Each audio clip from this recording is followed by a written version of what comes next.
Hai semua, kami dari kelompok 3 mata kuliah Fisiologi Kerja Peminatan K3 S1 Kesehatan Masyarakat UPN Veteran Jakarta.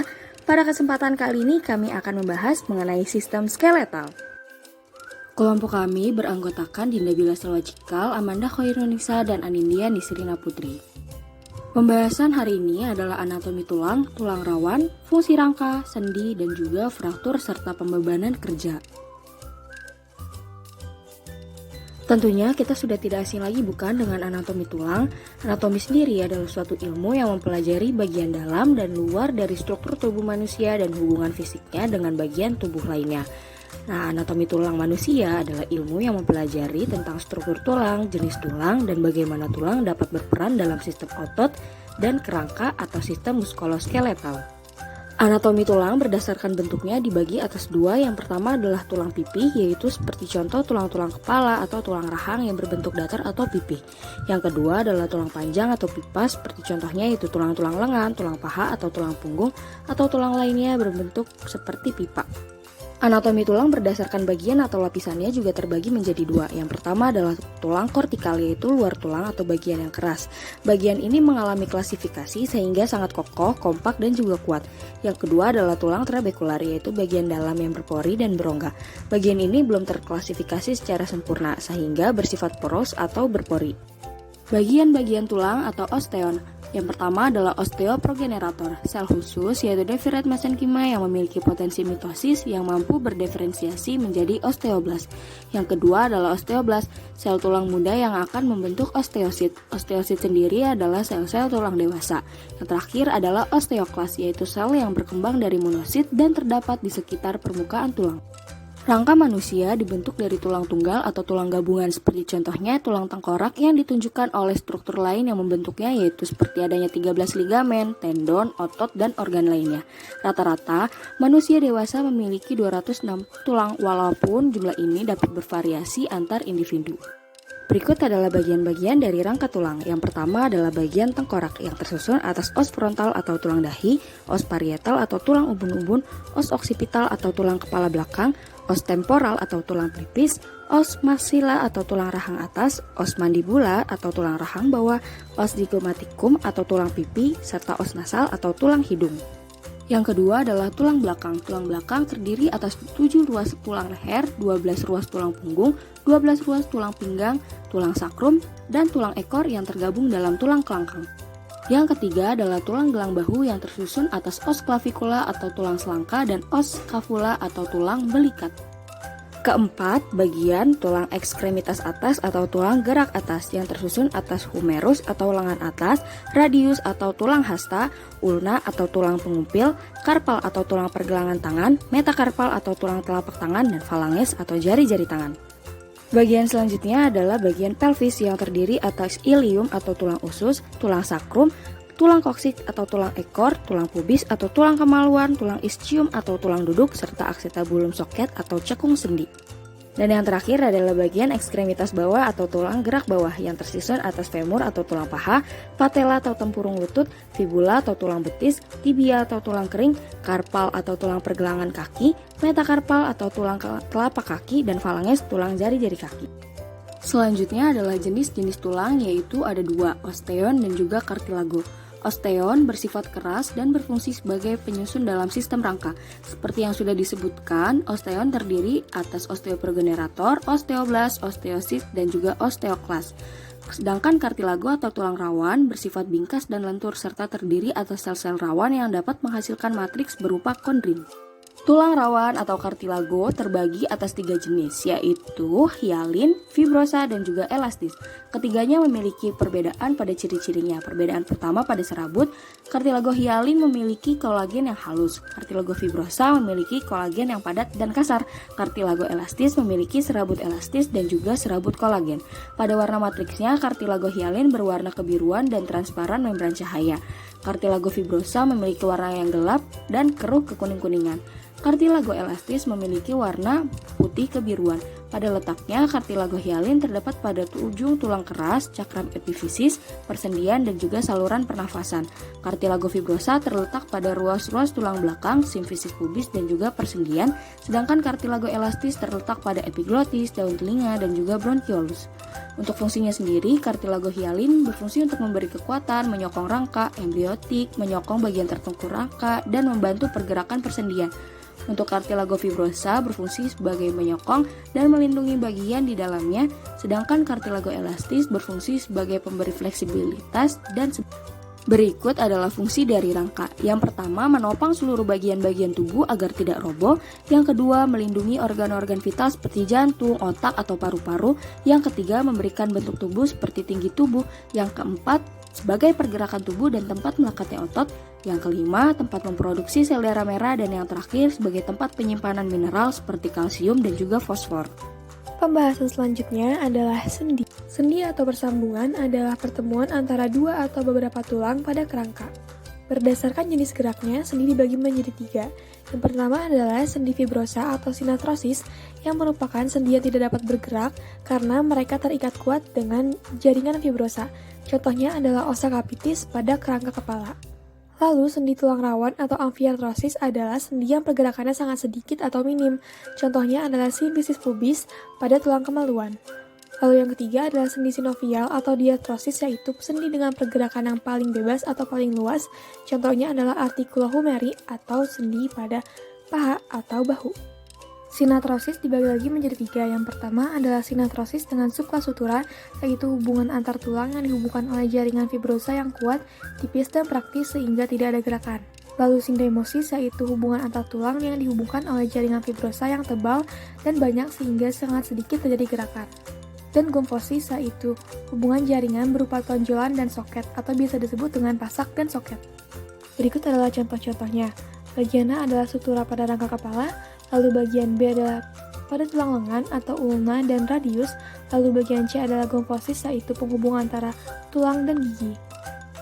Selanjutnya adalah jenis dari tulang rawan. Yang pertama adalah sinkondrosis, yaitu sendi tulang rawan yang bergabung dengan tulang rawan hialin, contohnya di antara tulang-tulang tengkorak atau di bagian kemaluan. Lalu ada simfisis, yaitu tulang rawan yang bergabung dengan tulang rawan fibricartilago. Contohnya adalah simfisis pubis, simfisis infantibularis, dan simfisis manubiosternalis. Yang terakhir adalah sendi sinovialis atau diartrosis yang memiliki ruangan spesifik yang memungkinkan gerakan untuk menjadi lebih bebas. Terdapat cairan sinovialis yang berfungsi sebagai pelumas yang dihasilkan oleh lapisan dalam pembungkus sendi atau kapsul joint yang disebut sebagai membrana sinovialis.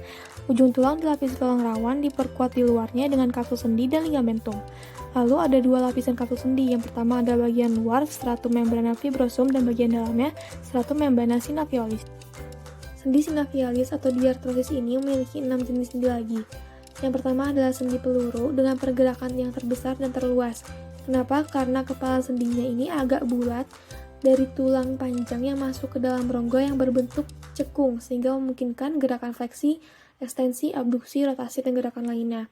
Lalu ada sendi bujur telur, yaitu modifikasi dari sendi peluru, tetapi gerakannya lebih terbatas, dia tidak bisa menggerakkan pergerakan rotasi.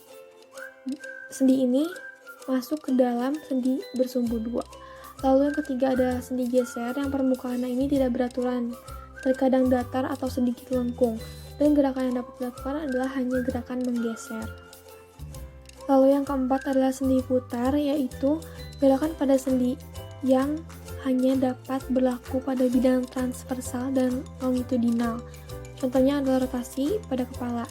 Lalu sendi engsel, yaitu gerakan pada sendi ini di dalam bidang sagital dengan sumbu transversal. Contohnya adalah gerakan fleksi dan ekstensi pada siku. Dan yang terakhir adalah sendi plana yang berbentuk seperti pelana. Sendi ini bersumbu 2 dengan gerakan fleksi, ekstensi, abduksi, dan adduksi. Satu-satunya sendi plana yang ada di tubuh adalah sendi pada ibu jari. Berikut adalah contohnya: sendi putar pada kepala, sendi peluru pada paha, sendi engsel pada siku, sendi gulung atau bujur telur pada telapak tangan, sendi plana pada ibu jari, dan sendi geser pada pergelangan kaki. Selanjutnya, jenis sendi berdasarkan aksisnya. Ada artikulotio monoaksial yang mempunyai satu aksis, contohnya sendi pada ruas jari. Lalu ada artikulotio biaksial yang mempunyai dua aksis, contohnya hubungan antara humerus dan radius, dan artikulotio triaksial yang mempunyai tiga aksis, contohnya sendi bahu.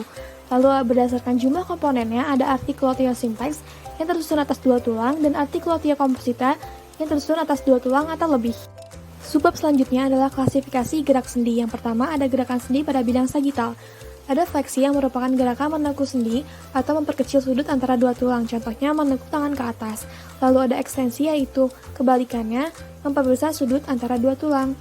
Lalu ada dorsofleksi yaitu menggerakkan telapak kaki ke arah depan atau atas, dan plantar fleksi yaitu kebalikan dari dorsofleksi atau menggerakkan telapak kaki ke bawah atau ke belakang.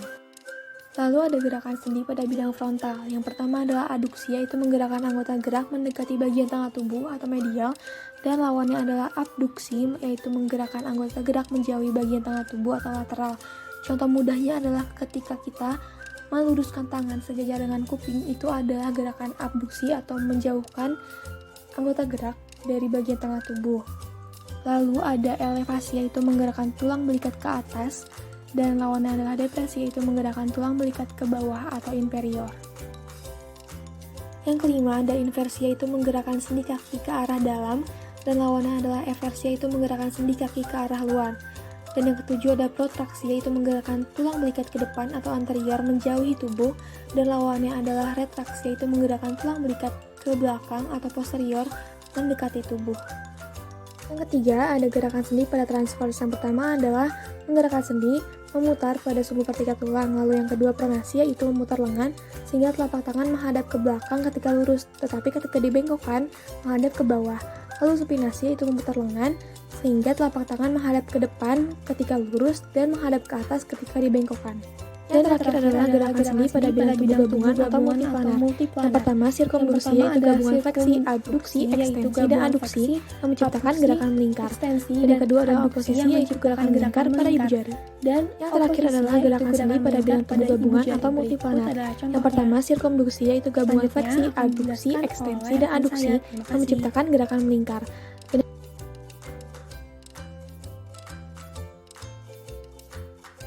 Sebelumnya, beban kerja adalah suatu perbedaan antara kapasitas atau kemampuan pekerja dengan tuntutan pekerjaan yang harus dihadapi. Beban kerja dapat dilihat dengan sudut pandang objektif ataupun subjektif.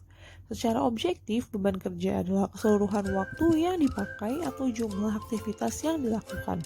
Sedangkan beban kerja secara subjektif adalah ukuran yang dipakai seseorang terhadap pernyataan tentang perasaan kelebihan beban kerja. Pembebanan fisik pada pekerjaan dapat mempengaruhi terjadinya kesakitan pada muskuloskeletal. Beban kerja yang direkomendasikan adalah sebesar 23-25 kg untuk laki-laki, sedangkan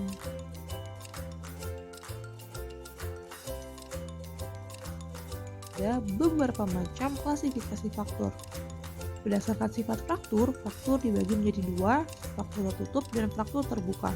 Fraktur tertutup adalah fraktur tanpa adanya komplikasi dan tulang tidak keluar melalui kulit, sedangkan fraktur terbuka adalah fraktur yang merusak jaringan kulit. Maka fraktur terbuka sangat berpotensi menjadi infeksi. Fraktur terbuka dibagi menjadi 3 grade, yaitu grade 1, grade 2, dan grade 3. Berdasarkan hasil fraktur dibagi menjadi dua, yaitu fraktur komplit dan fraktur inkomplit. Fraktur komplit adalah fraktur yang garis patahannya melalui seluruh penampang tulang, sedangkan fraktur inkomplit adalah fraktur yang garis patahannya tidak melalui seluruh penampang tulang. Berdasarkan bentuk garis patahan, dibagi menjadi 5 macam. Yang pertama adalah fraktur transversal atau fraktur yang arah patahannya merupakan melintang. Yang kedua adalah fraktur oblik atau fraktur yang arah garis patahannya membentuk sudut terhadap tumbuh tulang. Yang ketiga adalah fraktur spiral atau fraktur yang arah garis patahannya berbentuk spiral.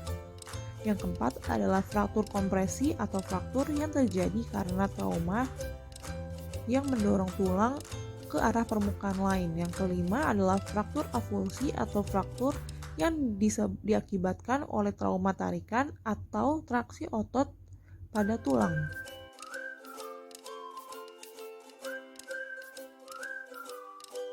Klasifikasi yang kelima adalah berdasarkan jumlah garis patahan.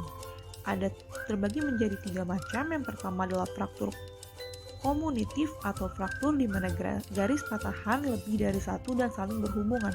Yang kedua adalah fraktur segmental, yaitu fraktur di mana garis patah lebih dari satu tapi tidak berhubungan. Dan yang ketiga adalah fraktur multiple, yaitu fraktur di mana garis patahan lebih dari satu tapi tidak pada tulang yang sama. Fraktur dapat menyebabkan komplikasi. Yang pertama adalah shock hipotalamik atau traumatik, yang kedua adalah sindrom emboli lemak, yang ketiga adalah sindrom compartment, yang keempat adalah kerusakan arteri, yang kelima adalah infeksi, dan yang keenam adalah avaskuler. Sekian presentasi kelompok 3, semoga dapat bermanfaat. Terima kasih.